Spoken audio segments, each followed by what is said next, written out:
الحمد لله رب العالمین والصلاة والسلام علی رسولہ الامین اما بعد۔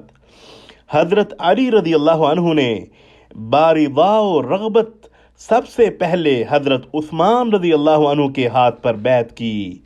حضرت عمرو بن میمون رضی اللہ عنہ سے مروی ہے، جب صحابہ کرام رضی اللہ عنہم کو حضرت عمر رضی اللہ عنہ کی تدفین سے فراغت ملی تو یہ 6 آدمیوں کی جماعت اکٹھی ہوئی۔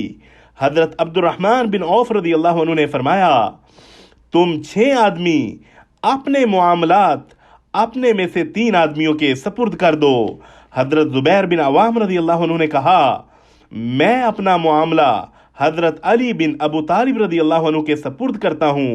حضرت طلحہ بن عبید اللہ رضی اللہ عنہ نے اپنا معاملہ حضرت عثمان بن عفان رضی اللہ عنہ کے حوالے کیا، اور حضرت سعد بن ابی وقاص رضی اللہ عنہ نے اپنا معاملہ حضرت عبد الرحمن بن عوف رضی اللہ عنہ کے سپرد کیا۔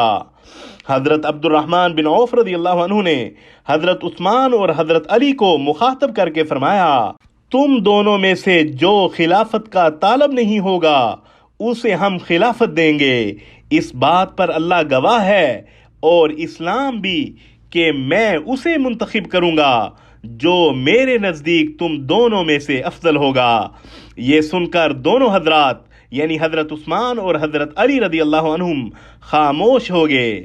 حضرت عبد الرحمن رضی اللہ عنہ نے کہا، کیا تم مجھے حکم یعنی قاضی بناتے ہو؟ اللہ کی قسم میں تم دونوں میں سے افضل کو خلیفہ بنانے میں کوتاہی نہیں کروں گا۔ دونوں نے کہا، ہمیں منظور ہے۔ حضرت عبد الرحمن بن عوف رضی اللہ عنہ نے دونوں میں سے ایک کا ہاتھ پکڑا اور فرمایا، تمہیں رسول اللہ صلی اللہ علیہ وسلم سے قربت حاصل ہے اور اسلام لانے میں تم آگے ہو، جیسا کہ تم جانتے ہو۔